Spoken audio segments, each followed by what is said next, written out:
왔다. 이제 시작이다. 우리도 같이 가야 됩니다. 입장하면. 뭐 고민해야 있다. 사건에 대한 선고를 수행했습니다. 선고에 앞서 이 사건의 진행 경과에 관하여 말씀드리겠습니다.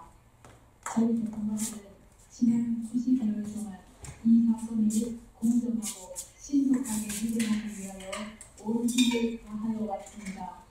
지금까지 대한민국 국민들께서도 저희 재판부와 마찬가지로 많은 고민과 고려의 시간을 보내셨으리라 생각합니다. 저희 재판관들은 이 사건에 접수된 지난해 12월 9일 이후 오늘까지 휴일을 제외한 60여일간 매일 재판관 경위를 진행하였습니다. 재판 과정 중 이루어진 모든 진행 및 결정에 재판관 전원의 논의를 거치지 않고 재판장인 저나 주심 재판관이 임의로 개인적으로 진행 사항은 전혀 없습니다. 저희는 그간 3차례의 준비 기회와 17차례에 걸친 변론 기회를 열었습니다.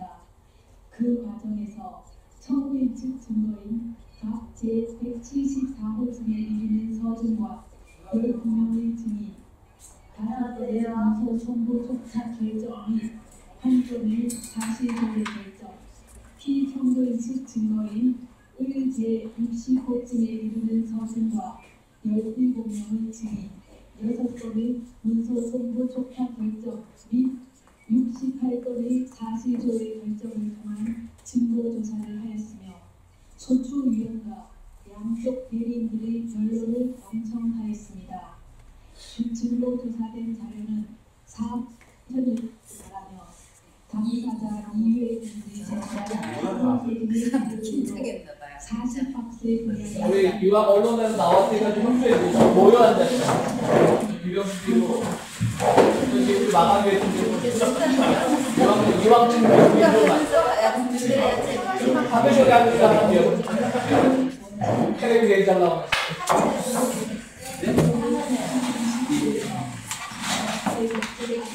모여 앉아야지.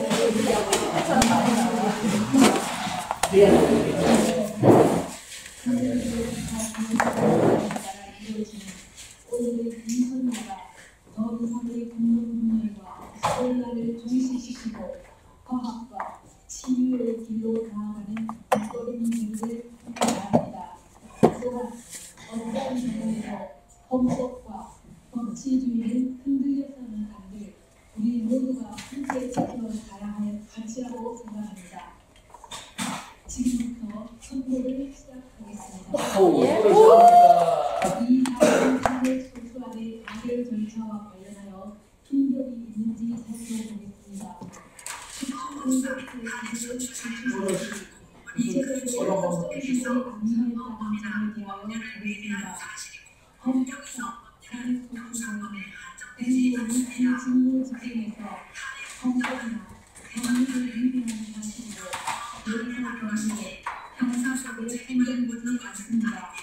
그리고 탄핵 결정은 대상자를 공직으로부터 파면하는 것이지 형사상 책임을 묻는 것은 아닙니다. 따라서 피청구인이 방어권을 행사할 수 있고 심판 대상을 확정할 수 있을 정도로 사실관계를 기재하면 됩니다.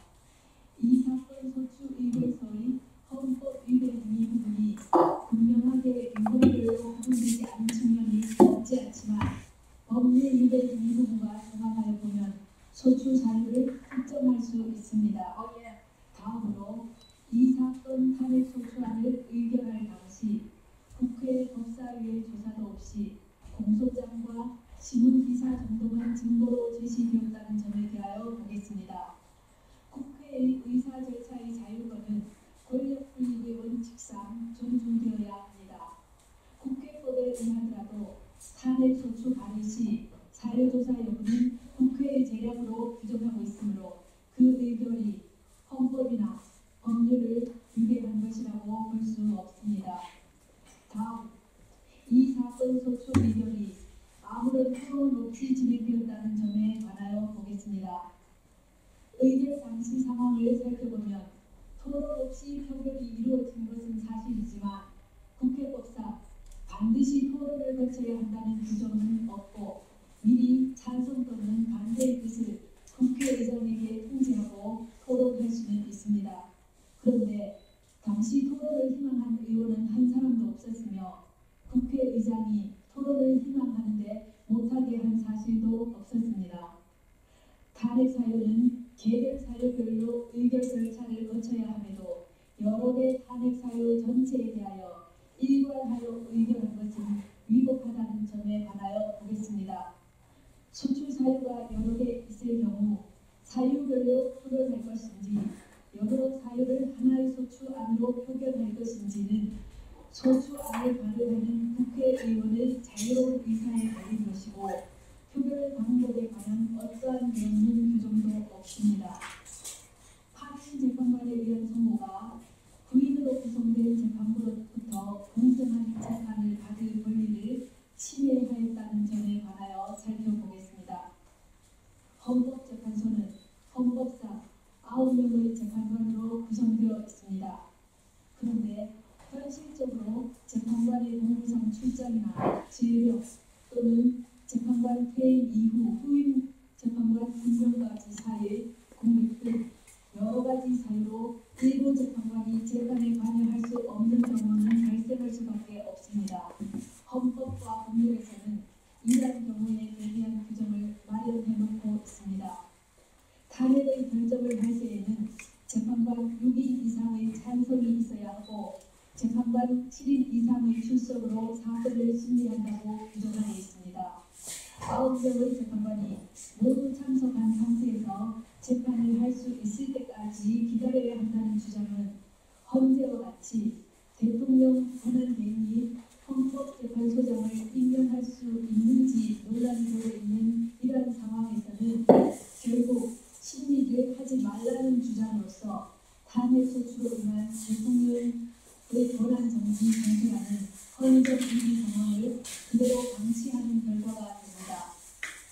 여러 명의 재판관으로 이 사건을 심리하여 결정하는데 헌법과 법률상 아무런 문제가 없는 이상 헌법재판소로서는 헌정 임기 상황을 그대로 방치할 수는 없습니다. 그렇다면 국회의 탄핵소추 가결 절차에 헌법이나 법률을 위배한 이력이 없으며 다른 헌법 조건에 어떠한 한계도 없습니다. 이제 탄핵 사유에 관하여 살펴보겠습니다. 우선 탄핵 사유별로 피청구인의 직무 집행에 있어 헌법이나 법률을 위배하였는지 여부에 대해서 살펴보겠습니다. 공무원 임금법을 남용하여 직업공무원 제도의 본질을 침해하였다는 점에 대해서 보겠습니다. 문화체육관광부 노국장과 진 과장이 피청구인의 지시에 따라 문책성 인사를 당하고 노국장은 결국 명예퇴직하였으며 장관이던 유진용은 면직되었고 대통령 비서실장 김기춘이 문화체육관광부 제1차관에게 지시하여 1급 공무원 사직서가 수리된 사실은 인정됩니다. 그러나 이 사건에 나타난 증거를 종합하더라도 피청구인이 노 국장과 진 과장이 최소원의 사익 추구에 방해가 되었기 때문에 인사를 하였다고 인정하기에는 부족하고 유진용이 면직된 이유나 김기춘이 6명의 1급 공무원으로부터 사직서를 제출받도록 한 이유 역시 분명하지 아니합니다. 다음, 언론의 자유를 침해했다는 점에 관하여 보겠습니다. 청구인은 피청구인이 압력을 행사하여 세계일보 사장을 해임하였다고 주장하고 있습니다. 세계일보가 청와대 민정수석 비서관실에서 작성한 정윤의 문건을 보도한 사실과 피청구인이 이러한 보도에 대하여 청와대 문건이 외부 유출된 국기문란 행위이고 검찰이 철저하게 수사해서 진실을 밝혀야 한다고 하며 문건 유출을 비난한 사실은 인정됩니다. 그러나 이 사건에 나타난 모든 증거를 종합하더라도 세계일보에 구체적으로 누가 압력을 행사하였는지 분명하지 않고 피청구인이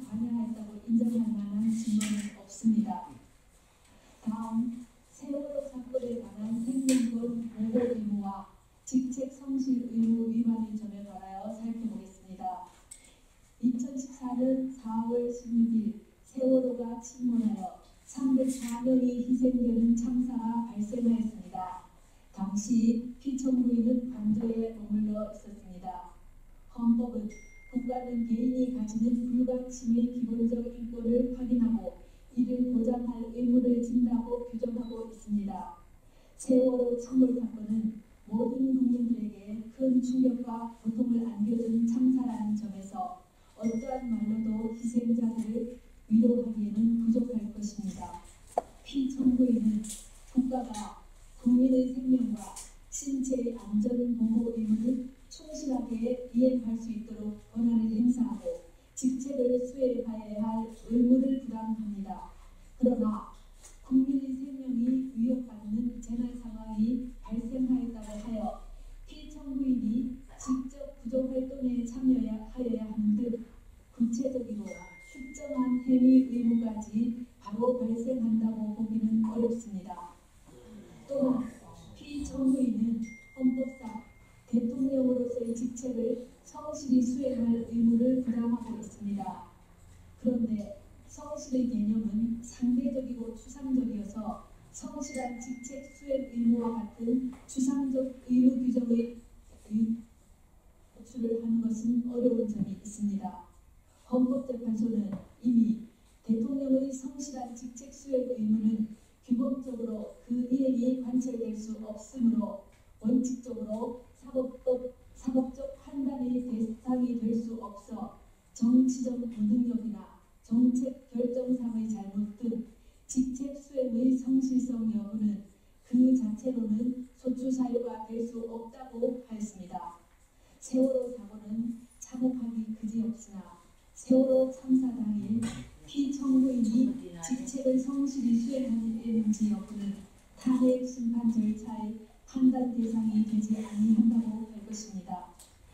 지금부터는 피청구인의 최서원에 대한 국정 개입 허용과 권한 남용에 관하여 살펴보겠습니다. 이것도 없잖아. 피청구인에 대해 보고되는 점은 대부분 부속비서관 정호성이 피청구인에게 전달하였는데 정호성은 2013년 1월경부터 2016년 4월경까지 각종 인사자료, 국무회의 자료, 대통령 해외 순방 일정과 미국 국무부 장관 접견 자료 등 공무상 비밀을 담고 있는 문건을 최서원에게 전달하였습니다. 최서원은 그 문건을 냈고 피청구인의 일정을 조정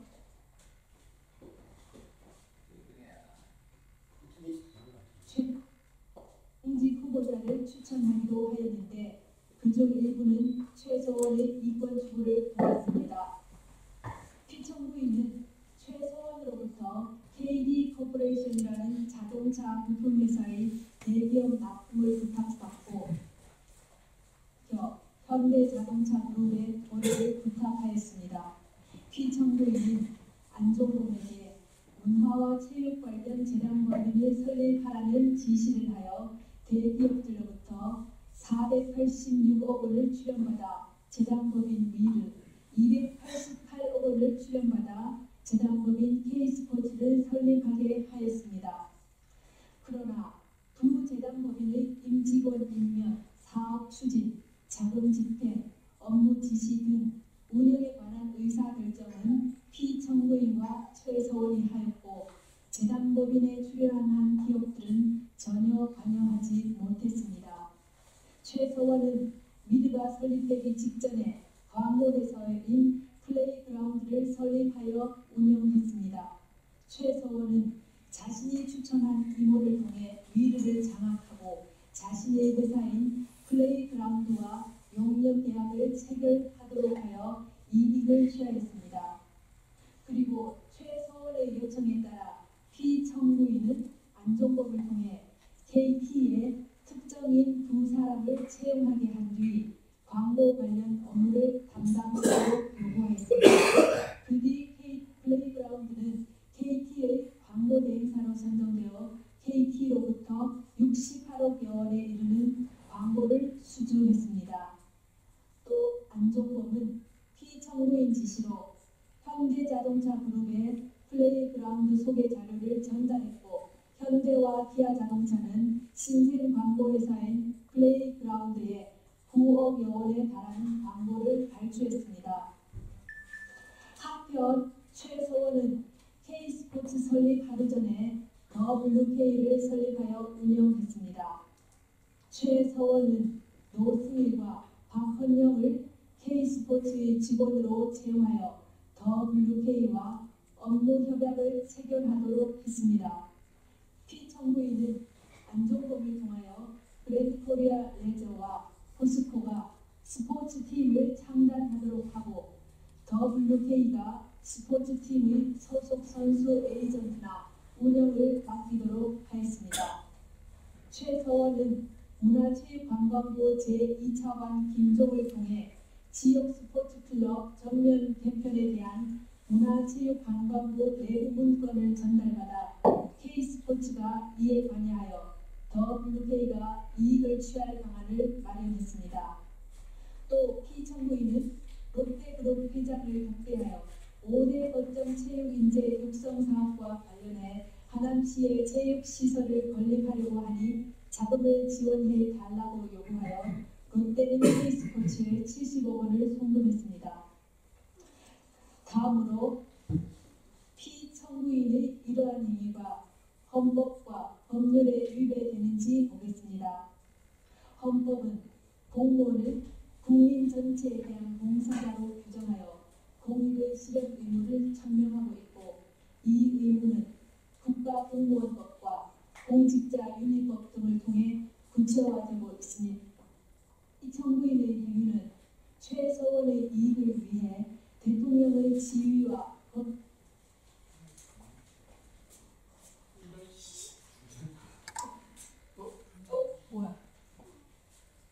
법률법 등을 위배한 것입니다. 또한 재단법인 미르와 K스포츠의 설립, 최서원의 이권 개입에 직간접적으로 도움을 준 피청구인의 행위는 기업의 재산권을 침해하였을 뿐만 아니라 기업 경영의 자유를 침해한 것입니다. 그리고 후인의 지시 또는 정치에 따라 직무상 비밀에 해당하는 많은 문건이 최서원에게 유출된 점은 국가보안법의 비밀 엄수 의무를 위배한 것입니다. 지금까지 살펴본 피청구인의 법 위반 행위가 피청구인을 파면할 만큼 중대한 것인지에 관하여 보겠습니다. 대통령은 헌법과 법률에 따라 권한을 행사하여야 함은 물론 공무 수행은 투명하게 공개하여 국민의 평가를 받아야 합니다. 그런데 피청구인은 최서원의 국정계의 자식을 철저히 숨겼고 그에 관한 의혹이 제기될 때마다 이를 부인하며 오히려 의혹 제기를 비난하였습니다. 이로 인해 국회 등 헌법기관에 의한 견제나 언론에 의한 감시 장치가 제대로 작동될 수 없었습니다. 또한 피청구인은 미르와 K스포츠 설립, 플레이그라운드와 WK의 KD 코퍼레이션 지원 등과 같은 최서원의 사익 추구에 관여하고 지원하였습니다.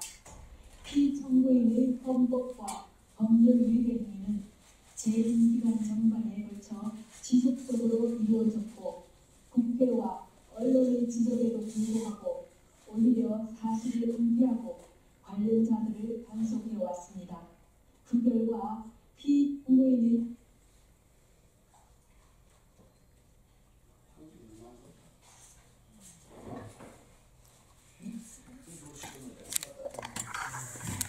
이런 피청구인의 위헌 행위는 제2민주제 원리와 법치주의 정신을 훼손한 것입니다. 한편 피청구인은 대국민 단호에서 진상규명에 최대한 협조를 했으나 정작 검찰과 특별검사의 조사에 응하지 않았고 청와대에 대한 압수수색도 거부했습니다. 이 사건 소추와 관련한 피청구인의 일련의 언행을 보면 법 위배 행위가 반복되지 않도록 하여야 할 헌법 수호 의지가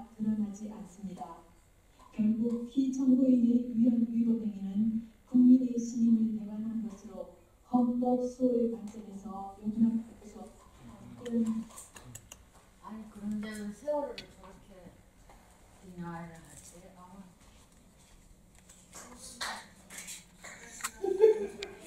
이렇게 나중에 그러나 크다고 것입니다. 이에 공중파로 정부관 전원의 일치된 의견으로 주문을 선고합니다. 주문 피청구인 대통령 박근혜를 파면한다.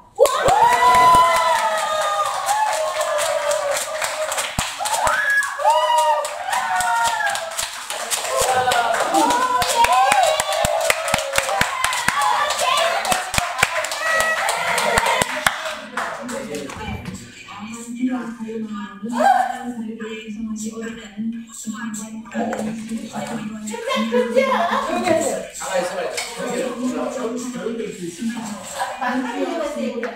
이념의 문제가 아니라 헌법 질서를 수용하는 문제로서 정치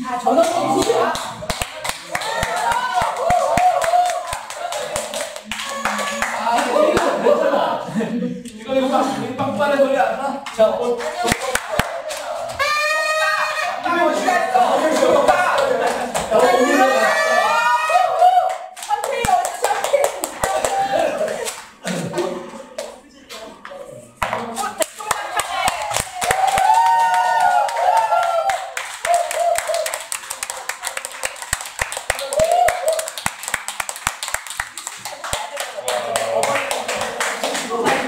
자, 우리 저기 오비 예약해놨습니다. 오비로 장소 오기시면 됩니다.